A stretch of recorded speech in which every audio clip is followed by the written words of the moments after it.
Now, I was going to opine briefly on the subject of a week or so ago, Phil Fish, the project lead for the recently released indie game Fez, he was asked a question.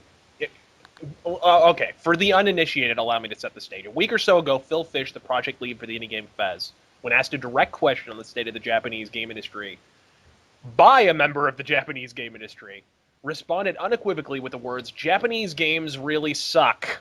And in so doing, he immediately imbued untold legions of grating, globular land masses called fanboys with a purpose that doesn't involve a handful of candy, a playground, and a windowless van.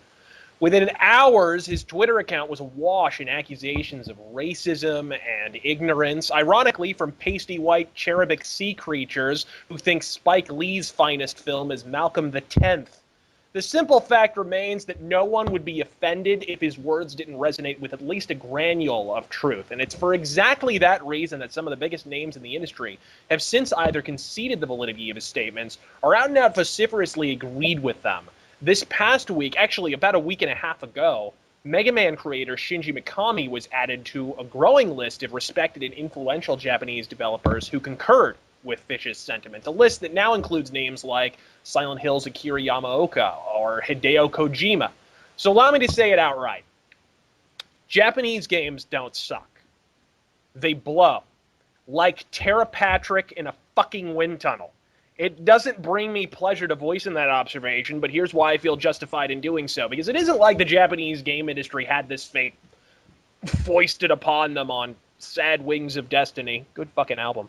They brought this shit on themselves. If the Japanese industry had been more open to fan feedback and critique, maybe they wouldn't have made the same Final Fantasy game 5 fucking times and bored their Bolean audience into catatonia. Every time the fans suggest a new game, concept, or even a relatively innocuous modification to an existing product, the knee-jerk response of the average AAA Japanese developer is to direct a referral to the inside of their upturned nose. And it's precisely that mentality that firmly wedged Japan's game industry in a fiscal quagmire they find themselves in at present. Asking Namco to open itself up to gamer feedback is like asking them to elect a fucking dolphin as Prime Minister of Japan. In my Final Fantasy XIII review, I made the remark that it felt like Matomu Toriyama was crouching on my shoulder, quietly whispering the phrase, "We know better than you," for the duration of the prohibitive fucking pastel proceedings. What's sad about that statement is that it's true for most of the Japanese game industry, and sadly, increasingly true of the Western industry as well. There's economic and environmental factors as well. For one thing, Japan has been in a recession that's perhaps more accurately described as a low-grade depression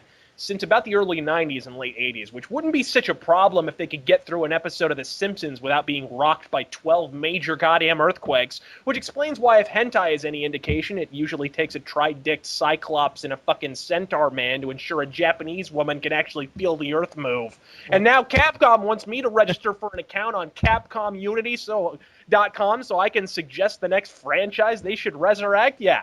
Well, listen, asshole, if I wanted an Asian man to ignore me, I'd eat at Samurai Sam's. That suggestion box is headed for the incinerator along with most of Sony's stock options. Consider fucking yourself. I'm Razörfist. God fucking speed.